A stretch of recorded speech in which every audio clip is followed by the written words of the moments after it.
السلام علیکم ورحمۃ اللہ وبرکاتہ۔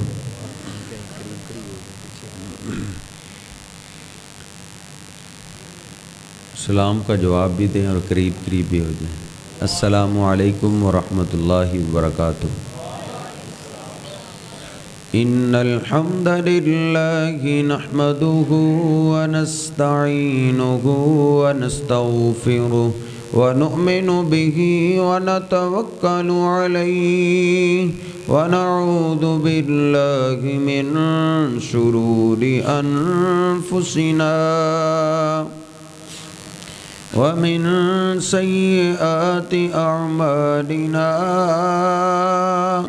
من يهده الله فلا مضل له ومن يضلله فلا هادي له أشهد أن لا إله إلا الله وحده لا شريك له وأشهد أن محمدًا عبده ورسوله اللهم صل على محمد وأزواجه وذريته كما صليت على آل إبراهيم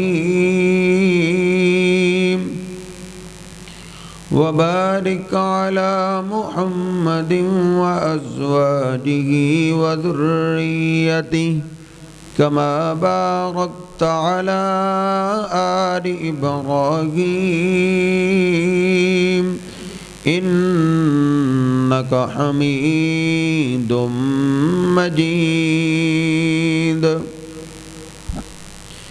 رب اشرح لي صدري ويسر لي أمري واحلل عقدة من لساني يفقهوا قولي رب زدني علما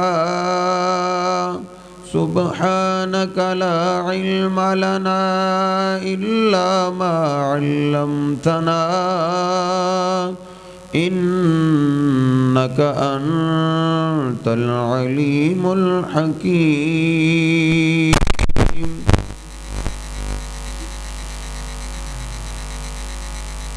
اللہ سبحانہ و تعالی سورہ بقرہ تیسرا سپارہ شروع ہو رہا ہے۔ اللہ سبحانہ و تعالی فرماتا ہے تلک الرسل فضلنا بعضهم علی بعض، یہ رسول ہیں سارے ہی عظمتوں اور شانوں والے ہیں، لیکن اللہ پاک نے بعض رسولوں کو بعض رسولوں پہ فضیلت عطا کی ہے۔ منہم من کلم اللہ،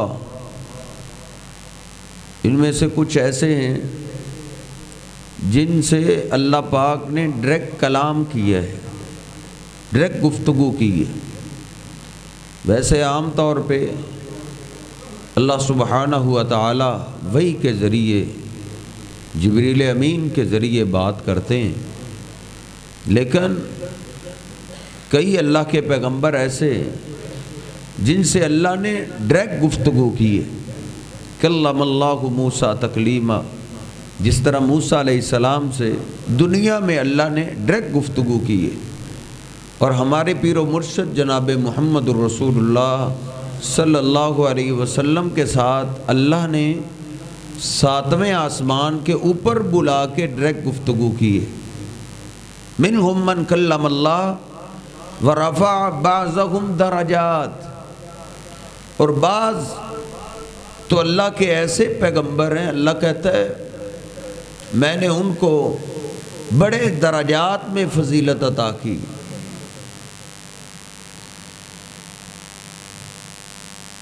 جو فضیلت والے پیغمبر ہیں ان میں سے بھی سب سے زیادہ فضیلت، سب سے زیادہ شان، مقام، عظمت وہ میرے اور آپ کے پیر و مرشد جناب محمد الرسول اللہ صلی اللہ علیہ وسلم کا ہے۔ اتنا مقام عظمت کسی پیغمبر پیغمبر رسول کا بھی نہیں جتنا مقام اللہ نے ہمارے پیارے نبی صلی اللہ علیہ وسلم کو دیا ہے۔ آپ اندازہ کیجئے ابھی تک اس زمین پہ کوئی پیغمبر نہیں آیا، پیغمبروں کے آنے سے پہلے ہی اللہ پاک نے عالم ارواح میں تمام انبیاء رسولوں کی روحوں کو اکٹھا کیا ہے، اور پہلے اللہ پاک نے ان سے بات کی۔ وَإِذْ أَخَذَ اللَّهُ مِيثَاقَ النَّبِيِّينَ لَمَا آتَيْتُكُم مِّن كِتَابٍ وَحِکْمَةٍ، او میرے پیغمبروں، او میرے رسولوں، اگر میں تمہیں دنیا میں بھیج دوں، تمہیں نبوتیں مل جائیں، رسالتیں مل جائیں، شریعتیں مل جائیں، اور تم میرے دین کا کام کر رہے ہو، تم پہ لوگ ایمان لا رہے ہو، ثم جاءکم رسول، پھر تمہاری موجودگی میں، تمہارے قوانین کی موجودگی میں، تمہاری شریعتوں کی موجودگی میں، ثم جاءکم رسول، پھر تمہارے پاس میرا پیارا رسول آ جائے۔ رسول ان پہ تنوین محبت ہے، سب سے پیارا رسول میرا آ جائے، لَتُؤْمِنُنَّ بِهِ وَلَتَنْصُرُنَّهُ، او پیغمبروں تمہیں نبوت بعد میں ملے گی، پہلے ادھر میرے سامنے اقرار کرو، مجھ سے وعدہ کرو، لَتُؤْمِنُنَّ بِهِ وَلَتَنْصُرُنَّهُ، جب میرا پیارا رسول تمہاری موجودگی میں بھی آ جائے، تم نے اپنی نبوتیں چھوڑ کے، اپنی شریعتیں چھوڑ کے، تم نے میرے پیارے محبوب پیغمبر پہ ایمان لے آنا ہے اور ان کا دست و بازو بن جانا ہے۔ اقررتم، پھر اللہ نے کہا اقرار کرو میرے سامنے، بول کے بتاؤ، کیا تم اس وعدے پہ اقرار کرتے ہو؟ قالوا اقررنا، اقرار کرتے ہیں، اقررنا، ہم اقرار کرتے ہیں، ہم تجھ سے وعدہ کرتے ہیں جب تیرا محبوب پیغمبر آ گیا ہم اپنی شریعتیں، اپنے قوانین چھوڑ دیں، تیرے محبوب پیغمبر پہ اترنے والی شریعت پہ عمل کریں۔ یہ نبی پاک صلی اللہ علیہ وسلم کا مقام ہے کہ آپ کی موجودگی میں نہ کوئی پیغمبری چل سکتی ہے، نہ کوئی شریعت چل سکتی ہے آپ کی شریعت کے بغیر، نہ آپ کے بغیر کسی کی امامت چل سکتی ہے۔ پیغمبر بھی آپ کا امام نہیں بن سکتا۔ آپ اندازہ کیجئے، پھر یہ شان اللہ پاک نے دنیا میں عطا کر دی۔ معراج کی رات جبریل امین آپ کو لے کر بیت المقدس میں پہنچے، انبیاء رسولوں سے بیت المقدس بھرا ہوا ہے۔ اے جبریل، یہ اللہ نے اپنے پیغمبروں کو کیوں جمع کیا ہے؟ کہا اللہ پاک نے اپنی قدرت سے، اپنی طاقت سے تمام انبیاء رسولوں کو جمع کر دی ہے۔ کس لیے جمع کی ہے؟ اللہ پاک نے ان کو 2 رکعت نماز پڑھنے کا حکم دیا ہے، یہ پڑھ کیوں نہیں رہے؟ ان کو اپنے امام کا انتظار ہے۔ امام کون ہے؟ جبریل امین نے میرے محبوب پیغمبر کے ہاتھ سے پکڑا، مصلی پہ کھڑا کر دیا، کہا یہ سارے رسول ہی شانوں والے، عظمتوں والے ہیں، لیکن جب آپ آ جائیں کوئی پیغمبر بھی آپ کی موجودگی میں مصلی امامت پہ نہیں آ سکتا۔ یہ نبی پاک صلی اللہ علیہ وسلم کی شان ہے، مقام ہے، جدھر آپ ہیں آپ ہی امام ہیں۔ عشاء کی نماز بھی ہمارے شیخ رضوان صاحب نے پڑھائی ہے۔ یہ امام ہمارے کیوں بنے؟ کیونکہ اللہ کے محبوب پیغمبر ادھر نہیں تھے۔ جہاں محبوب پیغمبر موجود ہو، عام امتی کیا، عام ولی کیا، پیغمبر بھی ہوں، ابراہیم جیسے پیغمبر بھی آپ کی موجودگی میں مصلی امامت پہ نہیں آ سکتے۔ یہ آپ کی شان ہے، یہ آپ کا مقام ہے، یہ آپ کی عظمت ہے۔ ہمارا اسی لیے عقیدہ یہ ہے کہ نبی پاک صلی اللہ علیہ وسلم ادھر نہیں ہیں، آپ اللہ کے پاس جنتوں میں جا چکے ہیں۔ اللہ نے میرے محبوب پیغمبر کو اس دنیا کی مصیبتوں سے نکال لیا ہے۔ آپ شاہی زندگی گزار رہے ہیں جنت میں، وہ اور جہان ہے، یہ اور جہان ہے، اس جہان سے میرے محبوب پیغمبر جا چکے ہیں، کیونکہ آپ کی یہ شان ہے، آپ کا یہ مقام ہے، جدھر آپ موجود ہوں نہ ادھر کوئی امام بن سکتا ہے نہ خطیب بن سکتا ہے، کیونکہ اللہ نے قرآن میں آپ کا ادب بیان کیا ہے۔ او ایمان والو، جب میرا محبوب پیغمبر تم میں موجود ہو، لا ترفعوا اصواتکم فوق صوت النبی، میرے محبوب پیغمبر کی موجودگی میں تم اپنی آوازوں کو اونچا نہ کیا کرو۔ اگر کسی نے آواز میرے محبوب پیغمبر کی موجودگی میں اونچی کی، میں اس کی ساری زندگی کی نیکیاں برباد کر دوں گا۔ یہ میرے محبوب پیغمبر کی شان ہے، یہ آپ کا ادب ہے، یہ آپ کا احترام ہے۔ آپ کی موجودگی میں نہ کوئی امام بن سکتا ہے نہ کوئی خطیب بن سکتا ہے۔ اب واز کیوں میں کر رہا ہوں، کیوں اونچی بول رہا ہوں، آپ کیوں سن رہے ہیں؟ کیونکہ اللہ کے محبوب پیغمبر ادھر نہیں ہے۔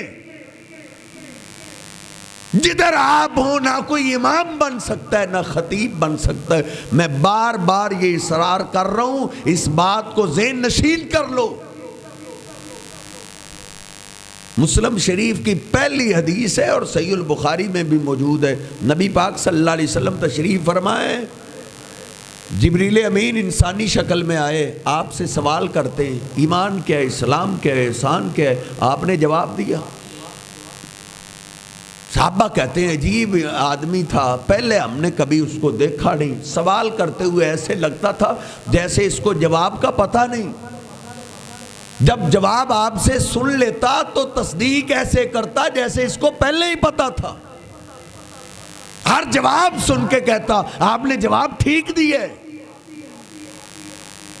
وہ آپ کی مجلس سے چلا گیا، نبی علیہ السلام نے فرمایا ردو علیہ، اس آدمی کو واپس لے کے آؤ۔ صحابہ کہتے ہیں آن ہی آن میں وہ آدمی گم ہو گیا، دائیں بائیں دیکھا، گلی بازار دیکھا، کہیں ہمیں نہیں ملا، واپس آ گئے۔ نبی پاک صلی اللہ علیہ وسلم نے فرمایا جانتے ہو یہ کون تھے؟ اللہ کے رسول پہلی دفعہ دیکھا ہے، کہا ذاک جبریل، یہ جبریل امین انسانی شکل میں آئے تھے، کس لیے آئے تھے؟ لیعلمکم دینکم، تاکہ تمہیں تمہارا دین سکھائیں، دین سکھانے کے لیے آئے۔ میں آپ سے پوچھتا ہوں دین سکھانے کا یہ طریقہ ہے؟ دین سکھانے کا تو یہ طریقہ ہے جس طرح میں آپ سے بات کر رہا ہوں، گفتگو کر رہا ہوں، قرآن و حدیث عرض کر رہا ہوں، آپ سیکھ رہے ہیں۔ سکھانے کا یہ طریقہ تھا، نبی علیہ السلام بیٹھے رہتے، جبریل امین کھڑے ہو کے درس دیتے، واز کرتے، تقریر کرتے، اور صحابہ کو دین کا سمجھ آ جاتا۔ لیکن جبریل امین بھی جانتے ہیں جب اللہ کے محبوب پیغمبر موجود ہوں جبریل بھی اونچی بات نہیں کر سکتا، یہ میرے محبوب پیغمبر کی شان ہے۔ وہ تو لوگوں نے ہمیں بے وقوف بنا دیا ہے، پاگل بنا دیا ہے۔ سٹیج سجا ہوتا ہے، بہت بڑا مجمع ہوتا ہے، کانفرنس ہو رہی ہوتی ہے، سپیکر لگے ہوتے ہیں، ایک کرسی خالی چھوڑی جاتی ہے۔ آج کے مہمان خصوصی کون ہے؟ کہتے ہیں اللہ کے محبوب پیغمبر مدینے سے نکل پڑے ہیں، وہ اس خالی کرسی پہ آ کے بیٹھیں گے۔ تو عقل نہیں نہ کرتا، یہ تیرا میرا قصور ہے۔ اگر تو ہوش کرے تو یہ مولوی تجھے ایسا کیوں دھوکہ دے؟ اللہ کے محبوب پیغمبر کے جہاں موجود ہوتے تھے، صدیق خطبہ نہیں دے سکتے تھے، فاروق تقریر نہیں کر سکتے تھے، اور جبریل امین بات نہیں کر سکتے تھے، مجھ جیسا خطیب اللہ کے محبوب پیغمبر کی موجودگی میں واز کیسے کر سکتا ہے؟ 11 مہینے تو ہمیں کہتے رہتے ہیں دم بدم پڑھو درود، رسول بھی ہیں یہاں موجود، 12ویں مہینے ادھر سے چلتے ہیں۔ تجھے اتنا بے وقوف بنایا انہوں نے۔ اللہ کے محبوب پیغمبر یہاں سے جا چکے ہیں، اگر آپ کائنات میں موجود ہوتے تو سیدنا بلال مدینہ چھوڑ کے کیوں جاتے؟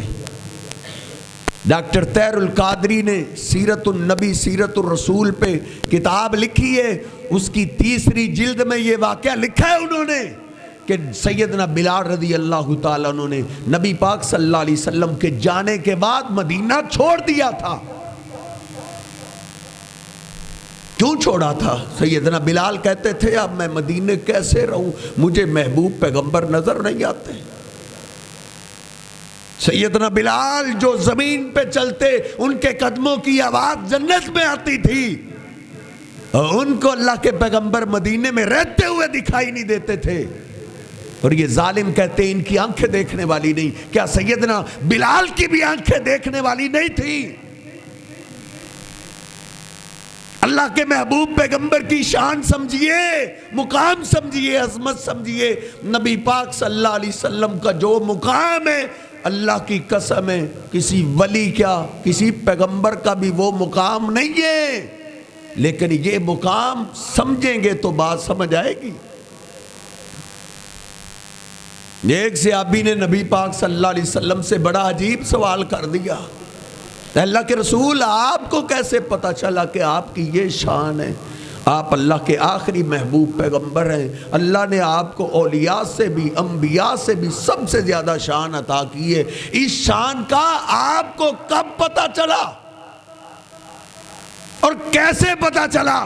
نبی پاک صلی اللہ علیہ وسلم فرماتے ہیں دو فرشتوں کو میں نے دیکھا، ایک کے ہاتھ میں ترازو تھا، وہ زمین آسمان کے درمیان ٹھہر گیا، دوسرا میرے پاس آیا، اس نے مجھے اٹھایا، ترازو کے ایک پلڑے میں رکھا، دوسرے پلڑے کے اندر ایک آدمی میرا وزن بھاری رہا، پھر 10 کے مقابلے میں تولا گیا، میرا وزن پھر بھی بھاری رہا، پھر 100 کے مقابلے میں، پھر 1000 کے مقابلے میں تولا گیا۔ فرشتہ بول اٹھا، کہتا ہے کب تک تولو گے؟ ان کے مقابلے میں سارے انبیاء اولیاء بھی تول دو، ان کا وزن پھر بھی بھاری رہے گا۔ نبی پاک صلی اللہ علیہ وسلم کی یہ شان ہے، آپ کی شان سارے انبیاء سے الگ ہے۔ سنو، ہم اللہ کے محبوب پیغمبر کی شان آپ کو کیا بتانا چاہتے ہیں، کیا سکھانا چاہتے ہیں؟ جہاں اختلاف ہوتا ہے، اختلاف، ہم یہ کہتے ہیں کہ یہ جو آپ کی ذات کا وزن ہے نا، یہ آپ کا ذاتی وزن ہے، کسی اور سے یہ وزنی نہیں ہوا۔ ایسا نہیں کہ کوئی دوسرا پیغمبر اس ترازو میں آ گیا تھا اس لیے وزن بھاری ہو گیا، یا کوئی ولی آ گیا تھا، یا کوئی علی آ گیا تھا، یا جناب صدیق آ گئے تھے، نہیں، میرے محبوب پیغمبر تنہا اکیلے ترازو کے ایک پلڑے میں دوسرے پلڑے میں ساری کائنات کو بھی تول دیا جائے، آپ کا وزن سب سے بھاری ہے۔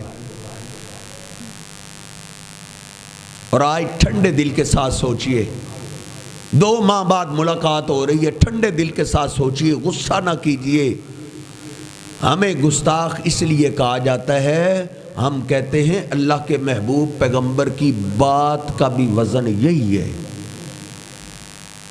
ہم بات کو بھی ایسے ہی تولتے ہیں کہ آپ کی بات کو ترازو کے ایک پلڑے میں رکھ دیا جائے، دوسری طرف پوری امت کا وزن رکھ دیا جائے۔ میرے محبوب پیغمبر کی حدیث پاک آپ کی بات کا وزن، کوئی پیغمبر کی بات بھی آپ کی بات کے وزن کا مقابلہ نہیں کر سکتا۔ امتیوں کی بات تو بات کی ہے، کوئی پیغمبر بھی۔ عمر فاروق رضی اللہ تعالیٰ کے ہاتھ میں تورات کے ورقے آئے، نبی پاک صلی اللہ علیہ وسلم کی خدمت میں حاضر ہوئے، عرض کرتے اللہ کے رسول یہ تورات کے اوراق مجھے ملے ہیں، یہ بھی اللہ نے اتاری تھی، یہ بھی آسمان سے کتاب اتری ہے، موسیٰ علیہ السلام پہ یہ کتاب اتری ہے۔ اے اللہ کے حبیب، جس طرح قرآن آپ پہ آ رہا ہے، یہ تورات بھی آسمان سے اتری ہے، اس کو بھی پڑھنا چاہیے، اس سے بھی نصیحت حاصل کرنی چاہیے۔ جناب عمر فاروق تورات کے ورق کی طرف دیکھ رہے، نبی پاک صلی اللہ علیہ وسلم کا چہرہ متغیر ہو رہا ہے، بدل رہا ہے، رنگت چینج ہو رہی ہے، آپ غیظ و غضب غصے میں آگے۔ جناب صدیق نے ہاتھ مارا، عمر تیری ماں تجھے گم پائے، تو اپنے محبوب پیغمبر کے چہرے کی طرف نہیں دیکھ رہا۔ فوراً تورات کے ورق کو پلٹ دیا، ہم اللہ پہ راضی ہیں، اللہ کے محبوب پیغمبر پہ راضی ہے، اللہ نے جو آپ کو دین دیا ہم اس پہ راضی ہیں۔ نبی پاک صلی اللہ علیہ وسلم نے فرمایا او عمر تم تو رات کی بات کرتے ہو، لو کان موسیٰ حیًّا لاتبعتموہ وترکتمونی لظللتم عن سواء السبیل۔ اگر جن پہ یہ تورات اتری ہے موسیٰ علیہ السلام بھی زندہ ہو کے آ جائیں، تم مجھے چھوڑ کے موسیٰ کے پیچھے چل جاؤ، تم سیدھے راستے سے گمراہ ہو جاؤ گے۔ اور آپ نے فرمایا ما واسیہ الا اتباعی، اگر موسیٰ علیہ السلام زندہ ہوتے ان کو بھی جنت میری پیروی سے ملنی تھی، ان کی شریعت نہیں چلنی تھی، ان کو بھی میرے دین پہ میری شریعت پہ چلنا پڑنا تھا، پھر ہی وہ بھی جنت میں جاتے۔ آپ کی بات کا وزن بھی، آپ کی شریعت کا وزن بھی سب سے زیادہ ہے۔ امت سے کیسے تول سکتے ہیں؟ امت میں اور آپ میں تو بڑا فرق ہے۔ جناب ابوبکر صدیق ہے، جناب عمر فاروق ہے، جناب عثمان ہے، جناب علی ہے، طلحہ و زبیر ہے، حسنین کریمین ہے، امت میں صحابہ ہیں، اولیاء ہیں، علم میں اور اللہ کے پیغمبر میں بڑا فرق ہے۔ اللہ فرق بیان کرتا ہے قسم اٹھا کے، اللہ کہتا ہے وَالنَّجْمِ إِذَا هَوَىٰ، او لوگو مجھے ستاروں کی قسم ہے۔ اللہ نے بہت بڑی مخلوق ستارے کی قسم اٹھا کے کیا بولا؟ اللہ کہتا ہے وَمَا يَنْتِقُ عَنِ الْهَوَىٰ إِنْ هُوَ إِلَّا وَحْيٌ يُوحَىٰ۔ امت میں میرے پیغمبر میں یہ فرق ہے، ساری امت، سارے لوگ، سارے ولی، سارے صحابی اپنی مرضی سے بولتے ہیں، میرا محبوب پیغمبر اس وقت بولتا ہے جب آپ کی طرف وحی کی جاتی ہے۔ آپ کی بات لوگوں کے ساتھ کیسے مل سکتی ہے؟ جو بھی جتنا بڑا امام ہو، اس کی جتنی بڑی دستار ہو، وہ اپنی مرضی سے بول لے گا، اس کو غلطی لگ سکتی ہے، لیکن میرے محبوب پیغمبر کی ذات وہ ہے جس کو اللہ نے معصوم بنایا ہے۔ دین کے معاملے میں جب بولتے ہیں اللہ کی وحی سے بولتے ہیں، بلکہ اللہ نے تو ہمارے محبوب پیغمبر کی اتنی شان بیان کر دی ہے 29ویں پارے میں۔ اللہ کہتا ہے وَلَوْ تَقَوَّلَ عَلَيْنَا بَعْضَ الْأَقَاوِيلِ لَأَخَذْنَا مِنْهُ بِالْيَمِينِ ثُمَّ لَقَطَعْنَا مِنْهُ الْوَتِينَ۔ اور لوگو میرے پیغمبر کی ہر بات پہ یقین کرو، کیونکہ میرے پیغمبر نے ہمارے دین میں اپنی طرف سے ایک بات بھی شامل نہیں کی۔ اگر ایک بات بھی شامل کر دیتے ہم دائیں ہاتھ سے پکڑ کے اپنے پیغمبر کی گردن کاٹ دیتے۔ ہم نے اپنے محبوب کو زندہ نہیں چھوڑنا تھا۔ کسی ایک شخصیت پہ، امتی پہ پورے دین کی بنیاد رکھ دینا یہ بے وقوفی نہیں ہے تو اور کیا ہے؟ اس کو غلطی لگ سکتی ہے، اس پہ کون سا وحی آتی ہے؟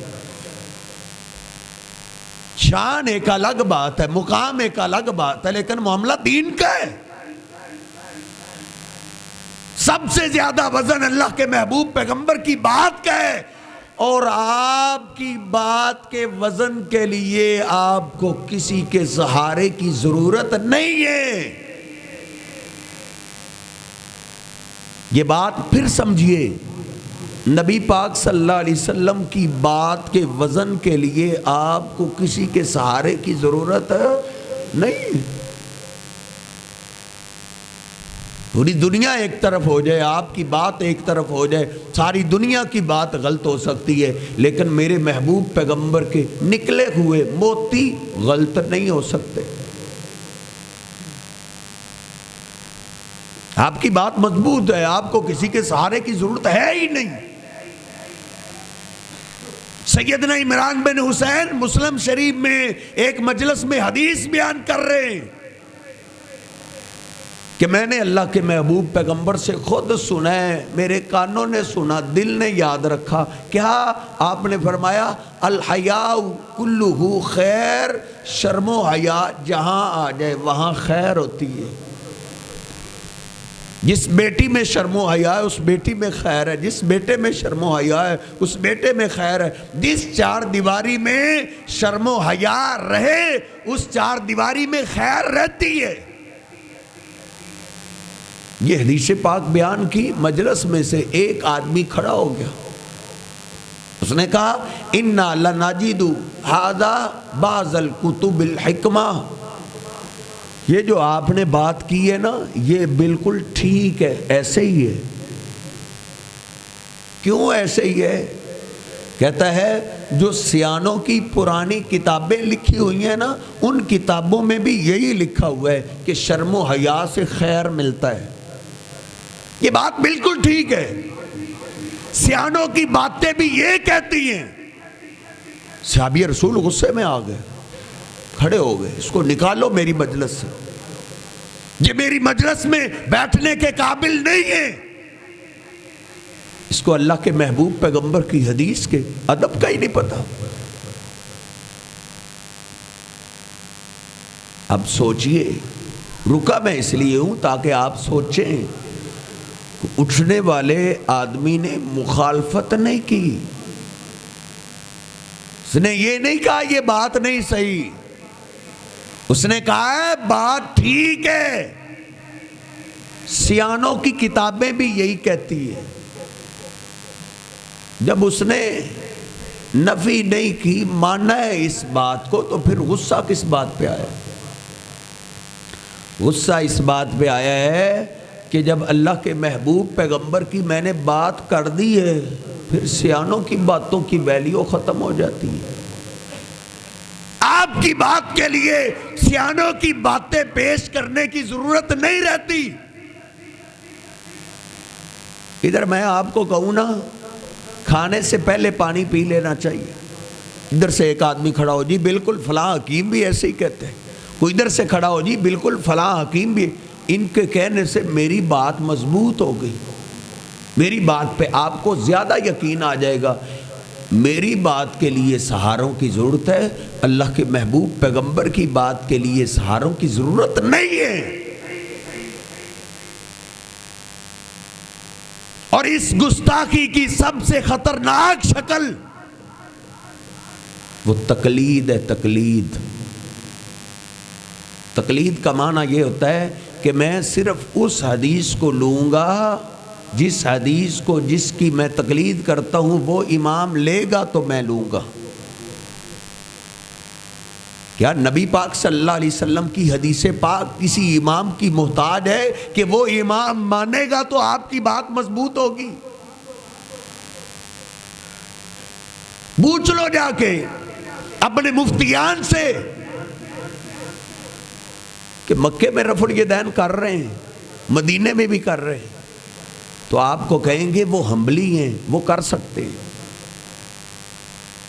اچھا حنبلی رفع الیدین کریں، کہتے ہیں ٹھیک ہے، شافعی کریں، کہتے ہیں ٹھیک ہے، مالکی کریں، کہتے ہیں ٹھیک ہے، اور ہم اہل الحدیث کہیں کہ کسی امام کے پیچھے ہم نہیں لگتے، ہم رفع الیدین اس لیے کرتے ہیں کیونکہ اللہ کے محبوب پیغمبر نے کیا ہے، تو کہیں گے رفع الیدین منسوخ ہو گئے۔ بھائی مالکی کرے تو منسوخ نہیں ہے، حنبلی کرے تو منسوخ نہیں ہے، شافعی کرے تو منسوخ نہیں ہے۔ جو کسی امام کا محتاج میرے پیغمبر کو نہیں سمجھتا وہ رفع الیدین کرے تو کہتے منسوخ ہو گئے، اور پھر اس کے لیے داستانیں گھڑی داستانیں۔ نبی پاک صلی اللہ علیہ وسلم کی ایک حدیث ہے مسلم شریف میں کہ آپ نے فرمایا اس طرح ہاتھوں کو حرکت نہ دیا کرو جس طرح شریر گھوڑوں کی دم میں حرکت کرتی ہیں۔ اب مسلم شریف میں جہاں یہ حدیث ہے نا ساتھ ہی حدیث لکھی ہوئی ہے، صحابہ وضاحت کرتے ہیں کہ ہم سلام پھیرتے وقت جب السلام علیکم ورحمت اللہ کہتے تھے ساتھ ہاتھ کا بھی اشارہ کرتے تھے، السلام علیکم ورحمت اللہ، السلام علیکم ورحمت اللہ۔ نبی پاک صلی اللہ علیہ وسلم نے اس سلام کے لیے کہا ہے کہ تم اپنے ہاتھوں کو رانوں پہ رہنے دی، حدیث کے الفاظ ہیں، رانوں پہ، ان کے پاس سے آپ کتاب لے کے آئیں، میں آپ کو ترجمے کے ساتھ نکال کے دیتا ہوں۔ آپ نے فرمایا ہاتھوں کو رانوں پہ رہنے دیا کرو، صرف چہرہ پھیر کے سلام پھیرا کرو۔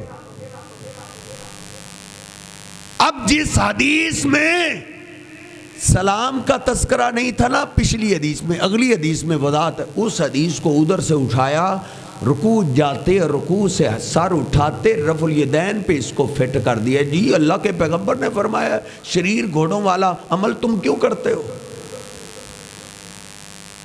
نعوذ باللہ، نبی پاک صلی اللہ علیہ وسلم کہتے ہیں مکے میں رفع الیدین تھا تو ادھر شریر گھوڑوں والا آپ کام کرتے رہے۔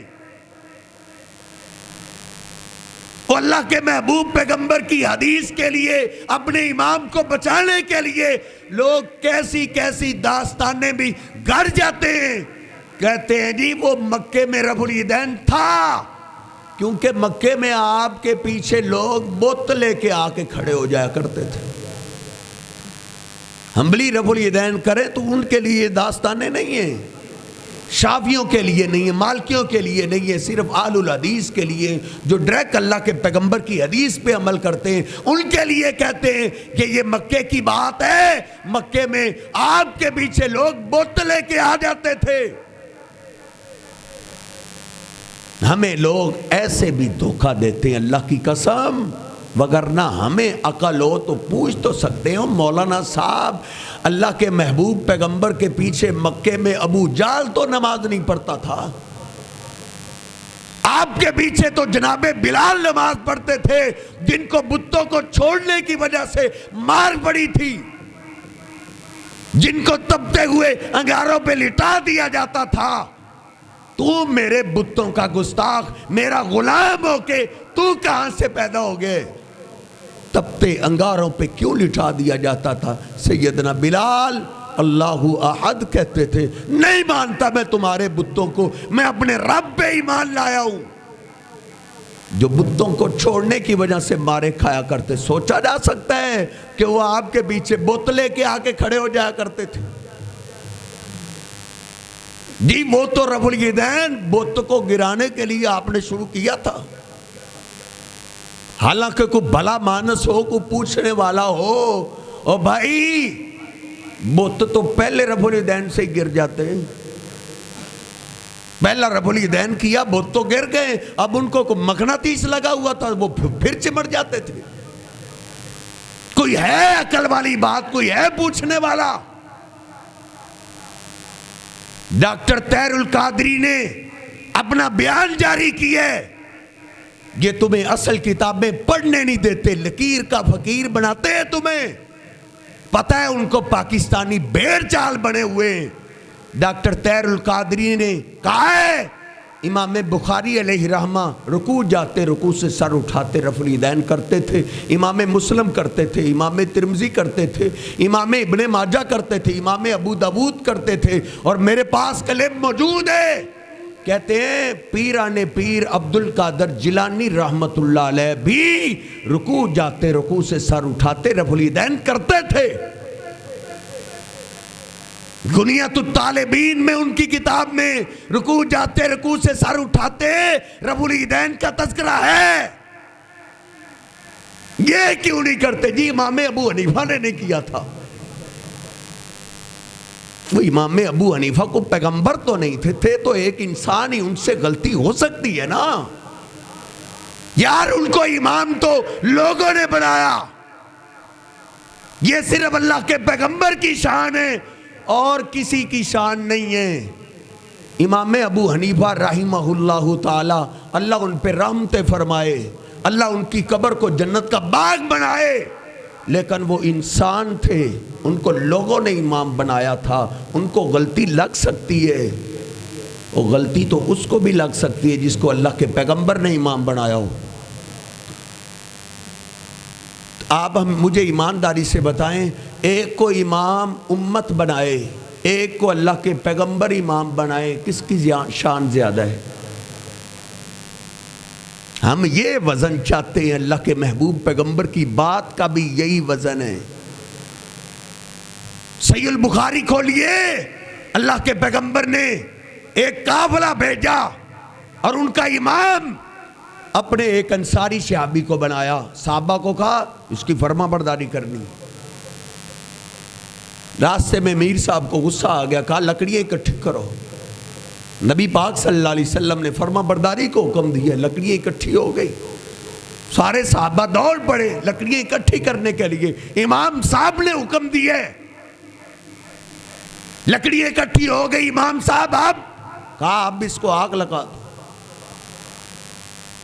آگ ہی لگانی تھی تو لکڑیاں اکٹھی کیوں کی؟ نہیں، اللہ کے پیغمبر نے ان کی فرما برداری کو حکم دیا ہے. یہ تمہارا امام ہے، اس کی بات ماننی ہے، اس کی فرما برداری کرنی ہے.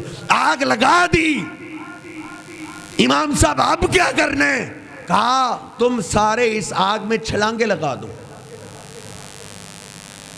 انہوں نے کہا امام صاحب اب آپ کی بات اللہ کے پیغمبر سے ٹکرا گئی ہے.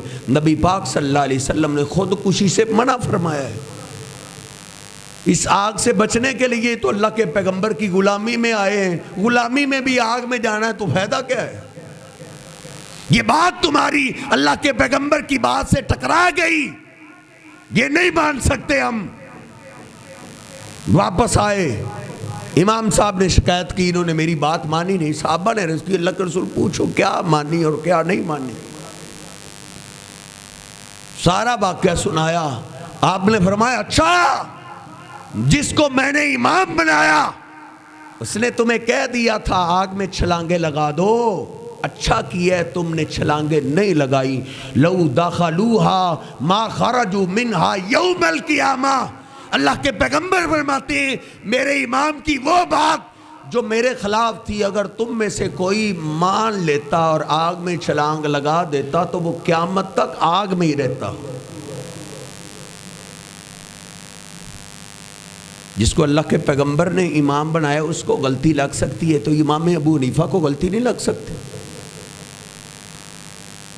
اس لیے واپس آ جاؤ. قیامت کے دن صرف گنتی پہ فیصلہ نہیں ہوگا. نمازوں کو گنا جائے گا، روزوں کو گنا جائے گا، سارے فرائض نیکیوں کی گنتی ہو چکی ہے، گنتی پوری ہے. لیکن فیصلہ صرف گنتی پہ نہیں ہوگا. قرآن کہتا ہے فَأَمَّا مَنْ ثَقُلَتْ مَوَازِينُهُ فَهُوَ فِي عِيشَةٍ رَاضِيَةٍ. اللہ کہے گا اب میرے بندے کی ان نیکیوں کو تول لو. نیکیوں میں وزن ہوگا تو کامیابی ملے گی. ہم کو گدے نہیں ہیں کہ آنکھیں بند کر کے چلے پھریں اور پھرتے رہیں جدھر کو لے جائے بس ٹھیک ہے جی. ہم انسان ہیں، اللہ نے ہمیں شعور دیا ہے. اس لیے اللہ وزن کا مطالبہ کرتا ہے. تو نے نماز پڑھی، تو نے روزہ رکھا، تیرے روزے میں تیری نماز میں وزن ہونا چاہیے پھر کامیابی ملے گی. وگرنہ اللہ نے ڈرایا بھی ہے. 30واں سپارہ اللہ کہتا ہے عاملۃ ناصبہ. کئی لوگ قیامت کے دن آئیں گے عمل کر کر کے تھک چکے ہوں گے. یہ قرآن ہے، سادہ ترجمہ ہے. عاملہ عمل کرنے، پنجابی میں بھی عمل ہی بولتے. عاملۃ ناصبہ عمل کر کر کے تھک چکے ہوں گے، محراب پڑھ چکے، کمرے جھک چکی ہیں، لیکن تسلا نارن حامیہ عملوں کے ڈھیروں کے باوجود وہ دہتی ہوئی آگ میں چلے جائیں گے. اللہ رب العزت بڑا معیار رکھتا ہے. اللہ رب العزت بڑا معیار رکھتا ہے. اللہ رب العزت نے ایک سیمپل دے دی ہے. اللہ رب العزت نے فرمایا لَقَدْ كَانَ لَكُمْ فِي رَسُولِ اللَّهِ أُسْوَةٌ حَسَنَةٌ. میرے محبوب پیغمبر کی طرح تمہارا ہر عمل ہونا چاہیے.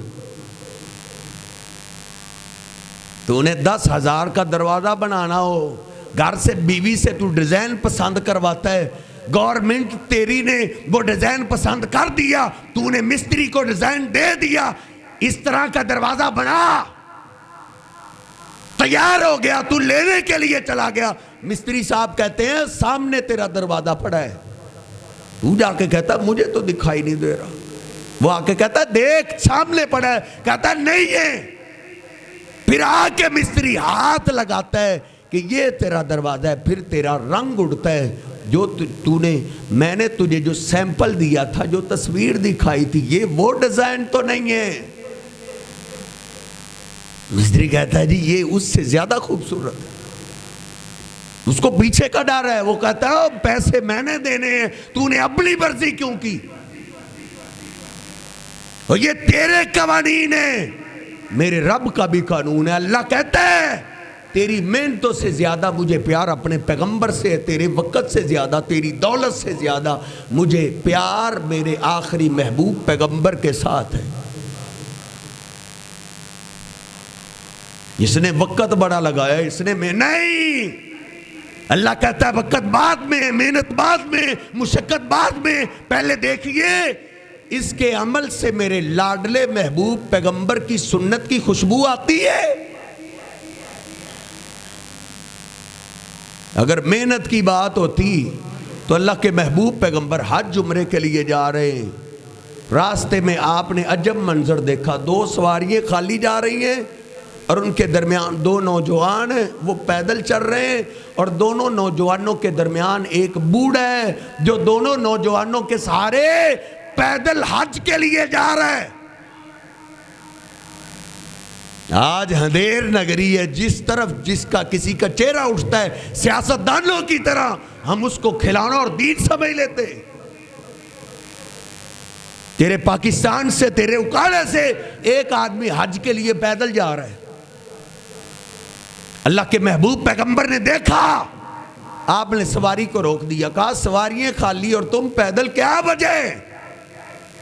نوجوان بولے، عرض کرتے اللہ کے رسول یہ ہمارے والد محترم ہے، ان لہو نظر، انہوں نے نظر مانی ہے کہ میں مدینہ سے مکہ پیدل حج کے لیے جاؤں گا۔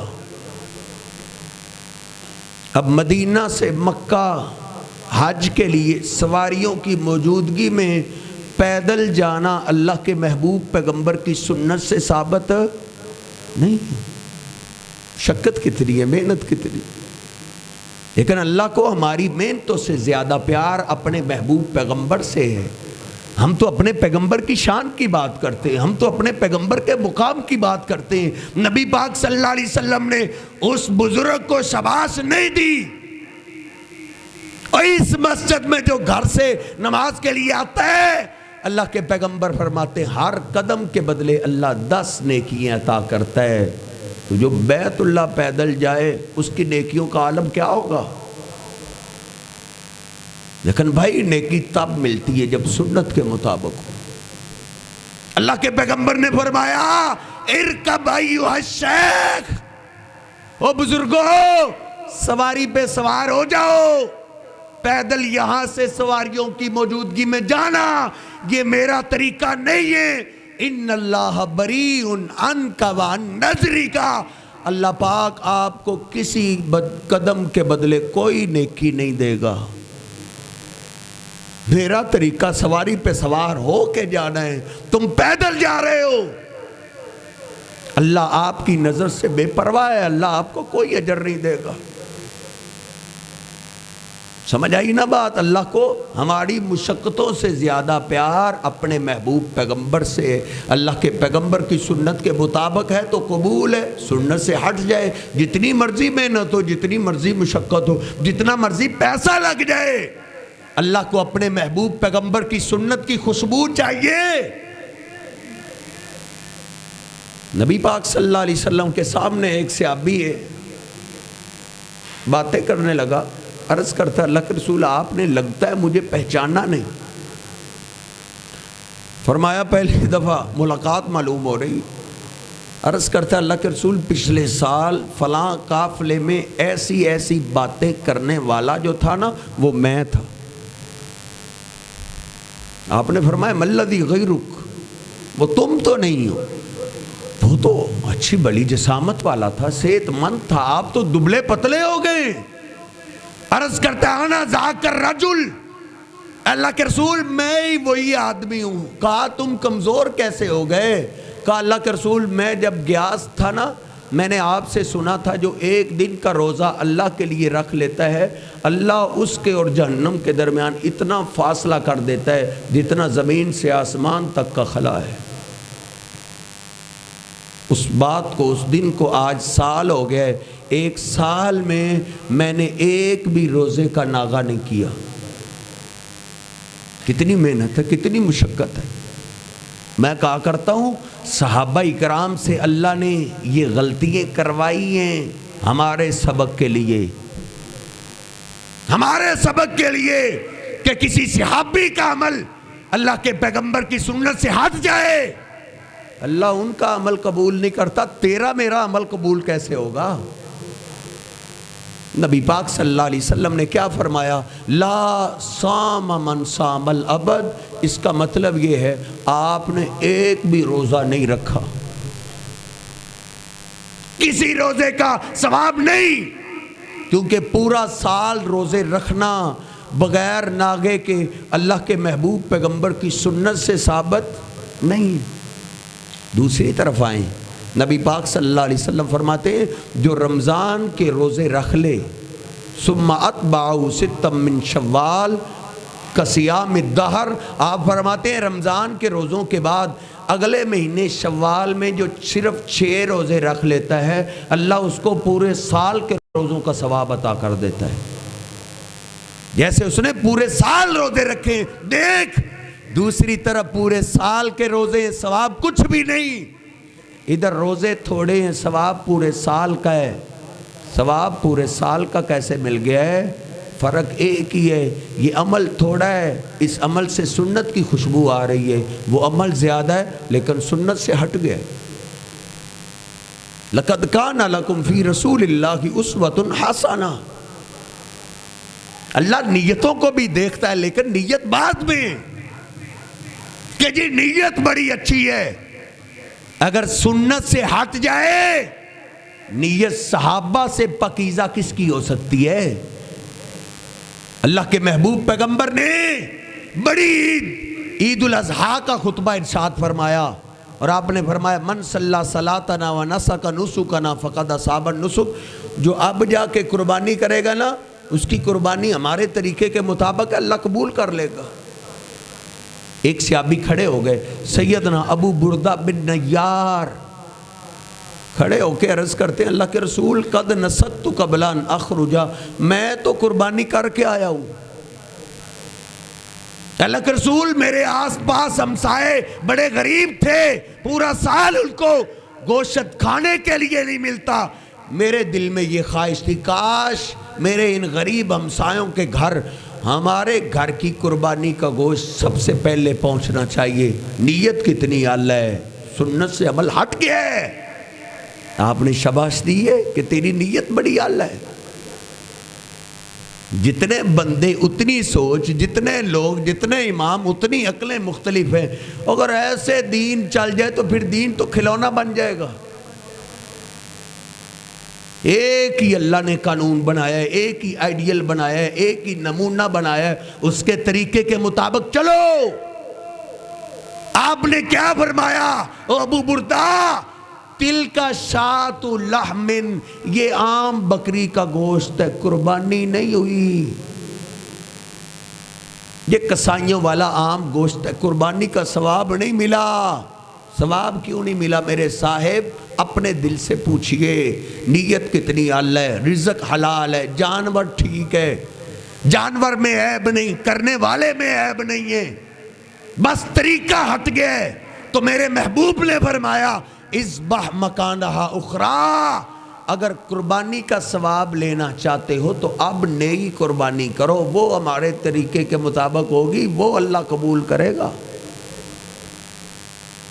میرے محبوب پیغمبر علیہ السلام تشریف فرمائے، مجلس لگی ہے، حدیث کی ہر کتاب میں ایک صحابی لیٹ آیا، اس نے نماز ادا کی، نماز ادا کر کے قریب آیا، سلام عرض کرتا ہے، سلام عرض کرتے ہوئے بیٹھنے لگا، آپ نے سلام کا جواب دیا، آپ نے فرمایا ارجع فصلی فإنک لم تصلی، جاؤ واپس چلے جاؤ، تم نے نماز نہیں پڑھی۔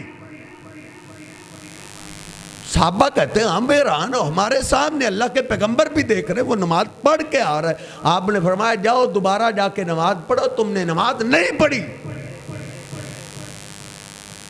مجھے تجھے پتہ نہیں یہ سبق کس نے سکھا دیا جی، جدھر کو لگا ٹھیک لگا، بس جی جدھر کو لگا ٹھیک لگا، تیری کوئی دیوار پھیلانگ جائے تو کیا کہے گا؟ جدھر کو لگا ٹھیک لگا۔ تیرا کوئی جوتا اٹھا کے یہاں سے لے جائے تو کیا کہے گا؟ جدھر کو لگا ٹھیک لگا۔ تیری دکان پہ ڈاکہ پڑ جائے تو کیا کہے گا؟ جدھر کو لگا ٹھیک لگا۔ تو نے دین کو تماشا سمجھا ہے، جیسے جس کو آتی ہے پڑھنی چاہیے جی، پڑھ تو رہا ہے نا، دیکھ پڑھی تو ہے نا اس نے، صحابہ میں سے کسی نے جرت کی ہے؟ اللہ کے رسول باہر نہ پڑھنے والوں سے تو اچھا ہے۔ مستری تیری دیوار لگائے گھر کے اندر، دیوار ٹیڑھی بنا دے، تو کیا کہے گا؟ جدھر کو لگا ٹھیک لگا ہے۔ کوئی تجھے آ کے کہے اور جن کی دیواریں ہیں ہی نہیں ان سے تو اچھا ہے، تو ماننے کے لیے تیار ہو جائے گا؟ تیرے قانون ہیں، میرے رب کے قانون نہیں ہیں۔ میرے محبوب پیغمبر نے فرمایا جاؤ دوبارہ جا کے نماز پڑھو، تم نے نماز نہیں پڑھی۔ وہ پھر نماز پڑھ کے آیا، بیٹھنے لگا، آپ نے فرمایا جاؤ دوبارہ نماز پڑھو، تم نے نماز نہیں پڑھی۔ 3 دفعہ ایسے ہوا ہے، 3 دفعہ۔ چوتھی دفعہ آ گیا، اس نے گھٹنے ٹیک دیے، عرض کرتا ہے اللہ کے رسول اس سے اچھی مجھے نماز نہیں آتی۔ لاکھوں روپے لگا کے گیا مدینہ پاک، لاکھوں روپیہ لگا کے گیا مکہ پاک، جو نانی دادی سے نماز سیکھی وہی نماز لے کے آ گیا، ادھر نماز نہیں سیکھی اس نے۔ دیکھ اللہ کے پیغمبر کا صحابی ہے، اس نے گھٹنے ٹیک دیے، مجھے نماز سکھاؤ۔ اللہ کے پیغمبر نے ساری نماز سکھائی، آپ نے فرمایا یہ میرا طریقہ ہے، اس کے مطابق نماز پڑھے گا تو اوپر جائے گی، وگرنہ ایسے ہی ہے جیسے تم نے نماز نہیں پڑھی۔ صحابہ کو یہ اچھے طریقے سے سمجھ آ گئی تھی کہ دین کا معاملہ دنیا جیسا نہیں ہے، دین میں بندے کی اپنی مرضی نہیں چلتی۔ کیا خیال ہے فجر کی نماز اللہ سب کے نصیب میں کرے تو میں 3 فرض پڑھا دوں، کہوں آج اللہ سے پیار بڑا ہو گیا ہے 3 فرض جان بوجھ کے پڑھا دوں تو کیا ٹھیک جدھر کو لگا ٹھیک لگا ہے؟ بھائی آپ کہیں گے اپنی محبت اپنے پاس رکھو، یہ محبت بازاری نہیں ہے کہ میرا دل چاہ رہا ہے، میرے جذبات ہیں، یہ محبت دین ہے، ایمان ہے، عبادت ہے، اور اس عبادت میں اپنی مرضی نہیں کرتے۔ صحابہ کو یہ پتہ ہے کتنے اچھے طریقے سے سمجھ آ گئی تھی۔ قرآن آیا ان اللہ و ملائکتہ یصلون علی النبی، اللہ کے محبوب پیغمبر پہ درود بھیجتا ہے، اللہ کے فرشتے درود پڑھتے ہیں، یا ایھا الذین آمنوا صلوا علیہ وسلموا تسلیما، او ایمان والو تم بھی درود پڑھا کرو۔ جب یہ آیہ مبارکہ نازل ہوئی صحابہ اللہ کے محبوب پیغمبر کی خدمت میں حاضر ہو گئے، کیا پوچھتے ہیں اللہ کے رسول اللہ نے حکم دیا ہے آپ پہ درود پڑھنے کا، کیف نصلی علیک یا رسول اللہ، اللہ کے رسول آپ ہی سکھائیں ہم آپ پہ درود کیسے پڑھیں۔ جس طرح میں اردو بول رہا ہوں یا آپ اردو پنجابی میں باتیں کرتے ہیں، صحابہ ایسے عربی میں باتیں کرتے تھے، ان کی اپنی زبان عربی ہے، اگر درود خود بنانا ہوتا تو وہ اچھا بنا سکتے تھے یا نہیں؟ لیکن ان کو پتہ ہے کہ صدیق و فاروق عثمان و علی رضوان اللہ علیہم اجمعین کے بنائے ہوئے درود میں وزن نہیں ہوگا، وزن اس درود میں ہوگا جو محمد ذیشان علیہ السلام کی زبان سے نکلے گا۔ آپ نے درود سکھایا پھر کہ یہ درود پڑھا کرو، اللہم صلی علی محمد وعلی آل محمد کما سے نہیں انہوں نے بنایا، یہ پاکستان میں بن گئے، یہ درود مائی ہے، یہ درود لکھی ہے، یہ درود کروڑی ہے۔ اللہم صلی جو نبی علیہ السلام نے درود سکھایا ہے، جو نماز میں پڑھتا رہے گا، مجال ہے آپ کو کوئی مان جائے کہ یہ درود کو مانتا ہے۔ ہاں الصلاۃ والسلام علیکہ یا رسول اللہ ایک دفعہ پڑھ دو کہتے چس آ گئی ہے، مولوی درود مانتا ہے۔ اللہ کی قسم یہ درود عربی میرے محبوب پیغمبر کا سکھایا ہوا نہیں، یہ درود فیصل آبادی ہے، فیصل آباد کے مولوی نے اس درود کو ایجاد کیا۔ درود پڑھ ضرور، لیکن وہ درود پڑھ جو اللہ کے محبوب پیغمبر نے صحابہ کو سکھایا ہے، اس میں وزن ہے۔ اس درود سے ہٹ کے اپنا بنایا ہوا دنیا کا بنایا ہوا درود ساری زندگی پڑھتا رہے، اس میں وزن نہیں ہوگا، کیونکہ اللہ کو ہماری محنتوں سے پیار نہیں، اللہ کو ہمارے محبوب پیغمبر سے پیار ہے۔ نبی پاک صلی اللہ علیہ وسلم نے فرمایا نماز میں درود شریف کے بعد دعا پڑھا کرو، اللہ دعا قبول کرتا ہے، اس وقت دعا کیا کرو۔ صحیح البخاری میں اس امت کے اللہ کے پیغمبر کے بعد پہلے امام جناب ابوبکر صدیق رضی اللہ تعالیٰ عنہ، لوگ کہتے ہیں جی یہ جو حنفی نماز ہے نا یہ 1000 فقیہوں نے مل کے بنائی ہے، 1000 فقیہوں نے۔ میں 1000 تم 1000 کی بات، میں کہتا ہوں 1,00,000 فقیہ بھی مل جائیں میرے صدیق کی عظمت کا مقابلہ نہیں کر سکتے۔ عظمت اپنی جگہ ہے، معاملہ دین کا ہے۔ آ گئے اللہ کے پیغمبر، آپ نے فرمایا ہے نماز میں درود پاک کے بعد دعا کرو، علمنی دعاء ادعو بہ فی صلاتی۔ صحیح البخاری میں، صحیح مسلم میں اللہ کے محبوب پیغمبر مجھے آپ سکھائیں میں نماز میں دعا کیا پڑھا کروں۔ وہ جانتے تھے ادھر اپنی مرضی نہیں ہے، ادھر مولویوں کو پتہ ہے ہمیں کون سا کسی نے پوچھنا ہے۔ یہ جتنے ریکارڈنگ ہو رہی لے جا، ایک ایک حوالہ پوچھ، میں تجھے نکال کے دکھاتا ہوں۔ جرأت تو پیدا کر، ریسرچ اور تحقیق کی جرأت پیدا کر۔ لوگ کہتے ہیں جی اللہ کے پیغمبر کے طریقے کے مطابق نماز بھی ہو، وضو بھی۔ لو جی مولوی صاحب، اللہ کے پیغمبر کے پورا طریقہ حدیث میں تو ملتا ہی نہیں ہے۔ اللہ کے محبوب پیغمبر کے وضو کا طریقہ کہتے ہیں حدیث میں ملتا ہی نہیں، نماز کا طریقہ ملتا ہی نہیں۔ افسوس کی بات یہ ہے امام ابو حنیفہ کی نماز وضو ان کو مل رہا ہے، اور اللہ کے پیغمبر کی نماز اور وضو نہیں مل رہا۔ اللہ کے پیغمبر وہ ہیں جن پہ جو شریعت اتری اس کی حفاظت کا ذمہ کس نے لیا ہے؟ اللہ نے لیا ہے۔ اِنَّا نَحْنُ نَزَّلْنَا الذِّكْرَ وَإِنَّا لَهُ لَحَافِظُونَ۔ اور جس کی حفاظت کا ذمہ اللہ نے لیا وہ تجھے نہیں مل رہا، اور جس کی حفاظت کا ذمہ اللہ نے نہیں لیا وہ تجھے مل رہا ہے۔ تو تقلید کی اینک 8 نمبر اینک اتارے گا، تجھے نماز بھی ملے گی آپ کی، تجھے وضو بھی ملے گا۔ میرے محبوب پیغمبر کی کون سی ادا ہے جو اللہ نے آج تک محفوظ نہیں رکھی؟ اگر آپ نے 2 انگلی سے اشارہ کیا ہے وہ اشارہ بھی حدیث میں موجود ہے۔ اگر آپ مسکرائے، مسکرانا بھی حدیث میں ہے۔ صحابہ کہتے حتی بدت نواجزہ، اتنا کھلکھلا کے ہنس پڑے ہمارے حبیب کہ آپ کی داڑھیں مبارک نظر آ گئی۔ اوے آپ کی داڑھیں مبارک نظر آئی ہیں تو وہ بھی حدیث پاک میں موجود ہیں، تجھے وضو نہیں مل رہا۔ 8 نمبر کی اینک بیل کو لگا دو نا، بیل کو دکھائی نہیں دیتا، پھر اس کے لیے دن بھی رات ہو جاتی ہے۔ آنکھیں اگر بند ہو تو پھر دن بھی رات ہے، اس میں کیا بھلا قصور ہے آفتاب کا؟ نبی پاک صلی اللہ علیہ وسلم کی کون سی ادا؟ دن کی ادا کیا، رات کی ادائیں بھی اللہ نے محفوظ رکھی ہیں۔ وہ اللہ نے عبادت کا ذمہ لیا ہے، اللہ نے۔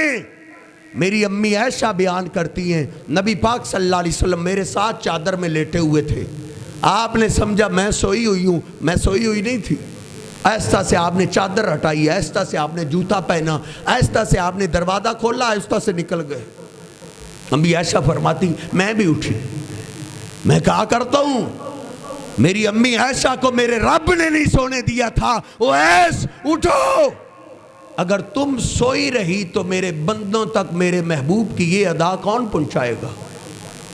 میری امی بیان کرتی ہے میں نکلی اپنے گھر سے، میں اپنے محبوب پیغمبر کے پیچھے پیچھے روتی بیان کیا کرتی تھی، انی لفی شان و ان حبیبی لفی شان۔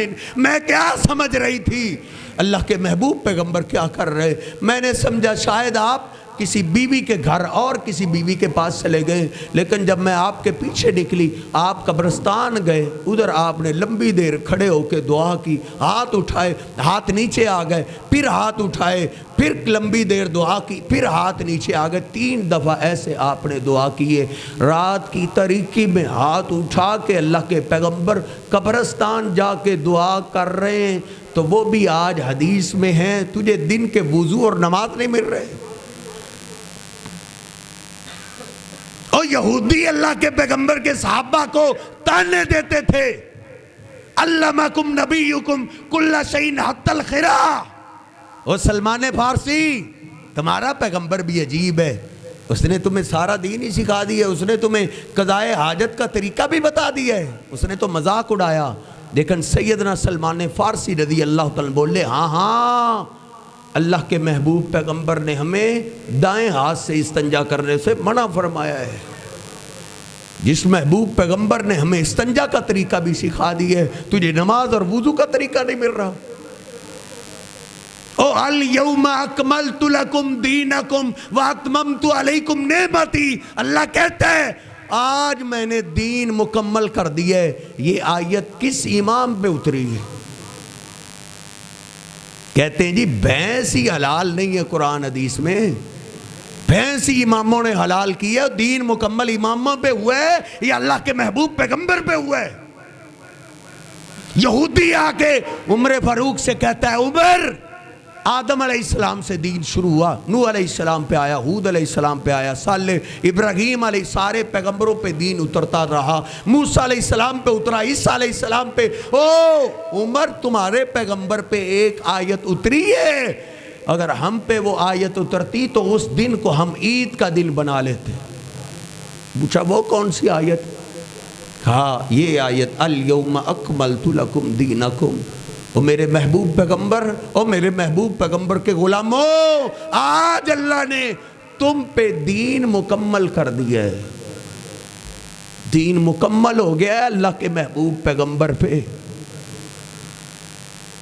میری اور آپ کی عزت کی حفاظت اسی دین میں، میری اور آپ کی غیرت کی حفاظت اسی۔ دیکھنا ہم اہل الحدیث خالص، یہاں سے تمہیں کھری چیز ملے گی، کھوٹی نہیں، کھری۔ ہمارے سارے معاملات قرآن حدیث سے حل ہو رہے ہیں، نماز کا طریقہ بھی ہمیں حدیث سے مل رہا ہے، وضو کا طریقہ بھی مل رہا ہے، روزے کا طریقہ بھی مل رہا ہے، حج کا طریقہ، سارے معاملات ہمارے قرآن و حدیث سے حل ہو رہے ہیں۔ کبھی ضرورت نہیں پڑی کہ امام ابو حنیفہ کی شریعت کی طرف چلے جائیں کہ یہ بات قرآن و حدیث سے نہیں مل رہی۔ ہاں میں تمہیں بتاتا ہوں، ہمارا تو گزارا تمہارے بغیر ہو رہا ہے، لیکن تمہارا ہمارے بغیر گزارا نہیں ہوتا۔ طلاق کے معاملے میں لودھی صاحب تو یہ کہیں جاتے ہی نہیں، طلاق کے معاملے میں تو مولوی صاحب کا خاندان اپنے خاندان والوں کو وہابیوں کی طرف بھیجتے ہیں کہ 3 طلاقیں اکٹھی دے دی ہیں۔ ہماری حنفی شریعت میں تو حلالہ ہی ہے، جو اصل میں حرامہ ہے، حلالہ نہیں حرامہ ہے۔ وہابیوں کے پاس جاؤ اور قرآن و حدیث میں اس کا حل ہے۔ مولوی صاحب اپنی فیملی کا حل اہل حدیثوں سے نکلوا لیتا ہے، لیکن سادہ آدمیوں کو کہتا ہے تم حلالے ہی گھڑواؤ۔ اللہ کے محبوب پیغمبر کی حدیث ہے مسلم شریف میں، حوالہ میں تجھے لکھ کے دیتا ہوں، جا لے جا۔ نبی پاک صلی اللہ علیہ وسلم کی سیدنا عبداللہ بن عباس فرماتے ہیں نبی علیہ السلام کے زمانے میں، سیدنا ابوبکر صدیق کے زمانے میں، سیدنا عمر فاروق کے ابتدائی 2 سالہ دور میں 3 اکٹھی طلاقیں ایک شمار ہوتی تھی، ایک۔ امام ابو حنیفہ کی فقہ کہتی ہے 3 دفعہ جب طلاق کہہ دیا ایک مجلس میں تینوں ہو گئی ہے۔ ہم تو اللہ کے محبوب پیغمبر کی شریعت کو سینے سے لگانے والے، امام صاحب کا احترام کرتے ہیں، ادب کرتے ہیں، ان کی جوتی میرے سر کا تاج ہے، ان کی جوتے کی خاک میری آنکھوں کا سرمہ ہے، لیکن معاملہ دین کا ہے۔ اللہ کے پیغمبر کے زمانے میں 3 اکٹھی طلاقیں ایک ہی مجلس کی 3 طلاقیں ایک شمار ہوتی تھی، ایک، لیکن حنفی شریعت میں تینوں ہو جاتی ہیں۔ نبی پاک صلی اللہ علیہ وسلم نے، اللہ پاک نے ہمیں 3 چانس دیے، 3 موقع دیے۔ ایک دفعہ تو نے 100 دفعہ بھی طلاق کہہ دی، ایک چانس تو نے ضائع کر لیے، تیرے پاس 2 چانس ہیں۔ انہوں نے کہا نہیں تینوں ہی ہو گئی، اب حلالہ نکلواؤ۔ پھر نہ بیوی رہتی ہے، بسا اوقات بیوی بھی دوسرے کے پاس جا کے پکی ہو جاتی ہے، نہ بیوی رہی، نہ دین رہی، نہ غیرت رہی۔ ادھر آ، قرآن و حدیث کے اندر آ جا، نبی علیہ السلام کے دین میں آ جا، اس میں غیرت کی بھی حفاظت ہوتی ہے، شرم و حیا کی بھی حفاظت ہوتی ہے۔ اللہ کی قسم، بندوں کا بنایا ہوا دین میری تیری غیرت کی حفاظت نہیں کر سکتا، میری تیری عزت کی حفاظت رب کا بنایا ہوا دین کر سکتا ہے۔ ابھی بھی تجھے سمجھ نہیں آئی تو سن. حنفی شریعت میں یہ ہے تیری بیٹی گھر سے بھاگ کے عدالت میں جا کے نکاح کر لے, حنفی شریعت میں جائز ہے, فقہ میں جائز ہے. وہ حنفی نماز پڑھنے والے تیری فقہ میں جائز ہے تیری بہن تیری بیٹی گھر سے بھاگ کے جا کے عدالت میں جا کے اپنے عاشق اور آشنا سے جا کے عدالتی نکاح کر لے تو جائز ہے. حنفی مولوی ادھر جا کے نکاح پڑھاتے ہیں, اس ظالم نے تو نکاح کی فیس لے کر نکاح کو جائز کہہ دیا ہے, لیکن گھر والوں کو کون والی وارث ہے؟ وہ تو محلے میں چہرہ دکھانے کے قابل نہیں رہتے, ان کو محلہ چھوڑنا پڑتا ہے, ان کو دیش چھوڑنا پڑتا ہے. تو نے اللہ کے پیغمبر کے دین کو چھوڑا ہے. دیکھ بندوں کے بنائے ہوئے نظام کے پیچھے چلے گا, نہ تیرا دین رہے گا, نہ غیرت رہے گی, نہ عزت رہے گی. میرے محبوب پیغمبر کے دین میں غیرت ہے. دیکھ میں کسی اپنے مولوی مفتی کا نام نہیں لے رہا, میں اللہ کے پیغمبر کا نام لے رہا ہوں. میرے محبوب پیغمبر کا فرمان ہے لا نکاح الا بولی, ولی کی اجازت کے بغیر نکاح نہیں ہوتا. تو نے تو بڑی آسانی سے کہہ دیا نا نکاح ہو گیا ہے. اس باپ سے پوچھ جس نے 12 سال لگائے 15 سال لگائے, اس نے اپنی جوانی کھپا دی اپنی بیٹی کو پالنے پہ, اس کی فیسیں ادا کرتے ہوئے سکول پڑھایا, کبھی سکول کبھی ٹیوشن, پھر کالج پھر یونیورسٹی, پھر ادھر سے اس کا دماغ خراب ہوا. تو نے تو بڑے آسان لفظوں میں کہہ دی کہ نکاح جائز ہے, نکاح حلال ہے, نکاح دین ہے. تو نے تو بڑی آسانی سے کہہ دیا جن کی اللہ نہ کرے بھاگ جائے ان سے پوچھ ان پہ کیا بیتتی ہے. میرے محبوب پیغمبر کی طرف واپس آ جا. آپ فرماتے ہیں لا نکاح الا بولی, ولی کی اجازت کے بغیر نکاح نہیں ہوتا. آخر میں ایک پچھلے مہینے ناغا تھا, ایک یہ, 2 درس اکٹھے ہو گئے. اب خلاصہ سنیے. کوئی کہہ سکتا ہے جی آپ تقلید نہیں کرتے, جنت میں کیسے جائیں گے؟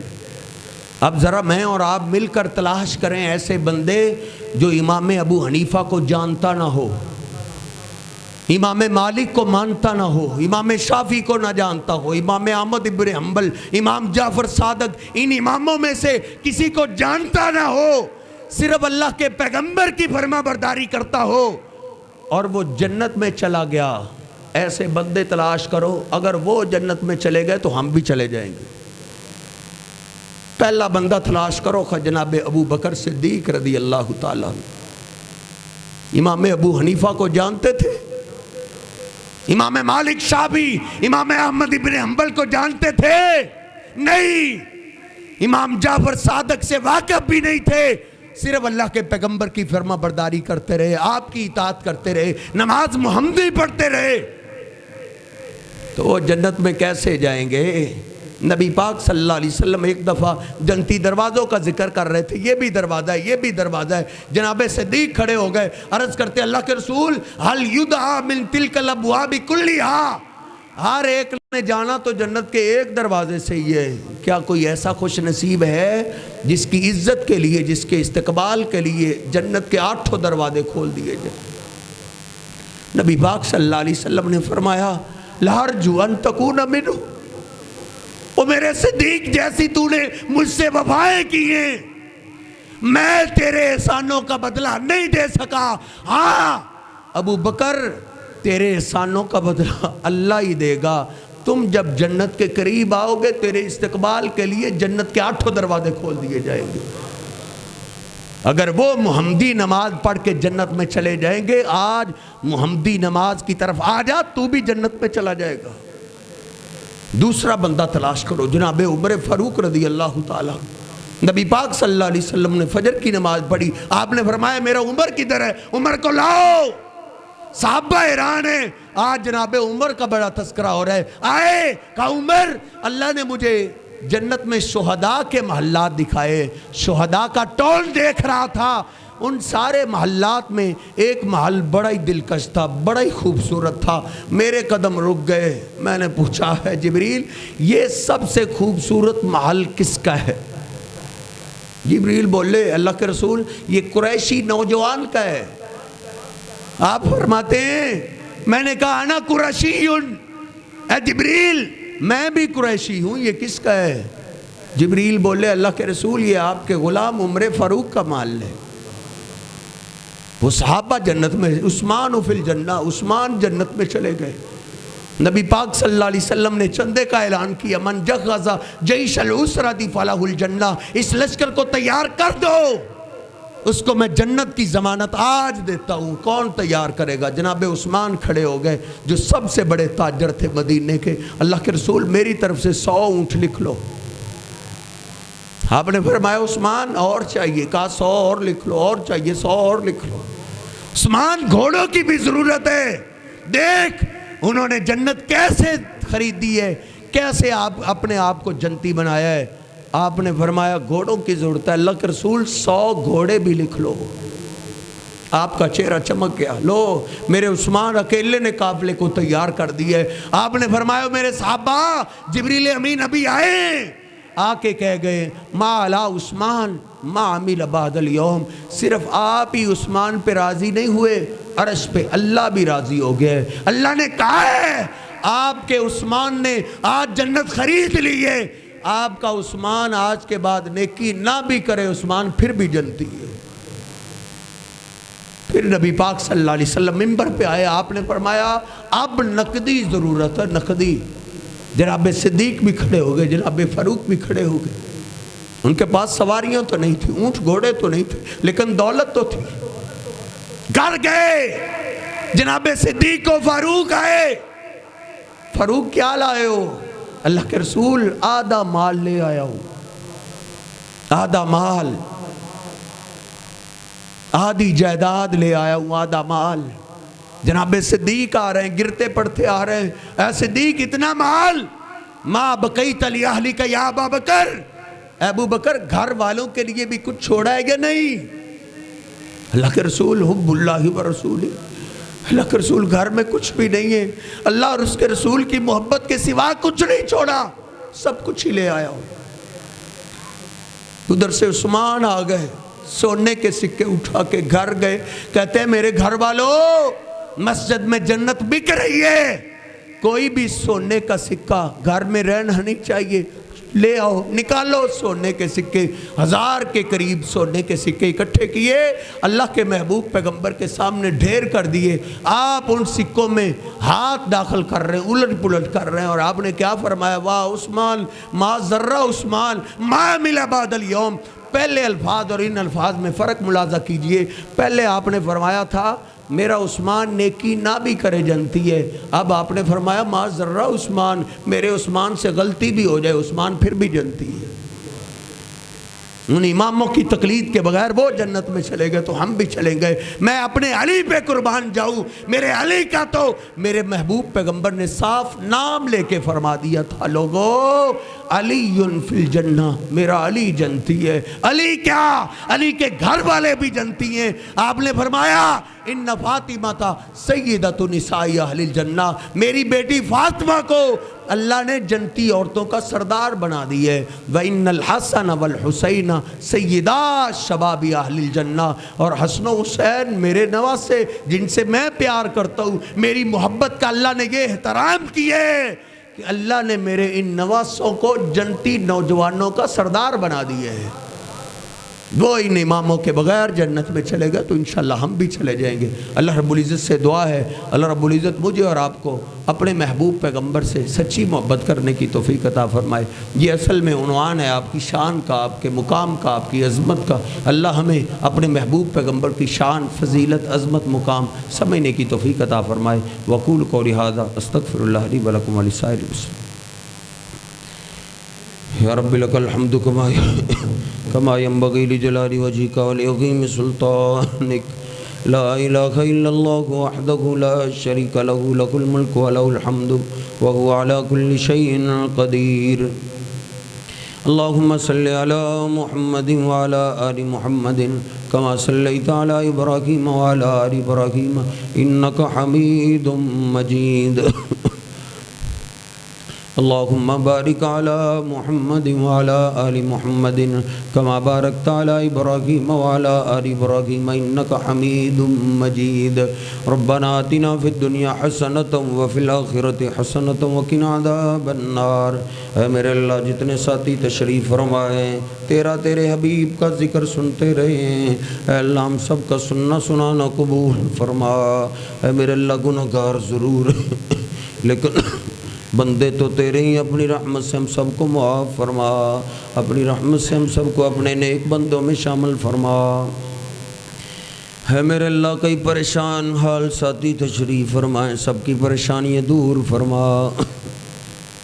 اے میرے اللہ کئی اولاد کی وجہ سے پریشان ہیں، جن کے پاس اولاد ہے نیک اور نمازی بنا، ماں باپ کے لیے آنکھوں کی ٹھنڈک بنا، ماں باپ کے لیے صدقہ جاریہ بنا۔ اے میرے اللہ کئی گلشن ویران ہیں، تیری رحمت کو ترس گئے ہیں، جن کے پاس اولاد نہیں نیک صالح اولاد عطا فرما۔ کئی مریض اور بیمار بیٹھے ہیں، تمام بیماروں کو شفائے کاملہ عاجل عطا فرما۔ اے میرے اللہ ایک تیری بندی بیمار ہے، لاہور ہاسپٹل کے اندر داخل ہے، ساتھی عرض کر رہے تھے اللہ ان کو صحت کاملہ عاجل عطا فرما۔ اے میرے اللہ جو بھی مریض ہیں گھروں کے اندر اسپتالوں کے اندر اللہ سب کو شفائیں عطا فرما۔ اے میرے اللہ ایک بھائی کی پریشانی ان کی پریشانیاں دور فرما۔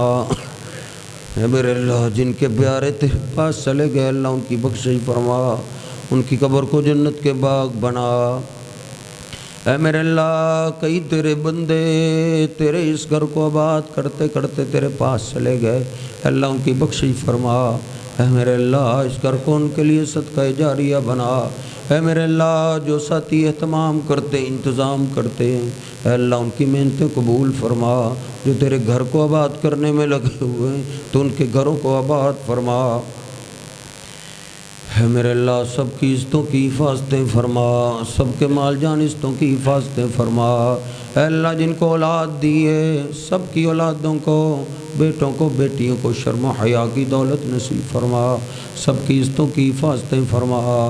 اے میرے اللہ یہ ملک ہم نے تیرے نام پہ حاصل کیا ہے، تو خود اس کی حفاظتیں فرما، اس کے لیے اچھا فیصلہ فرما۔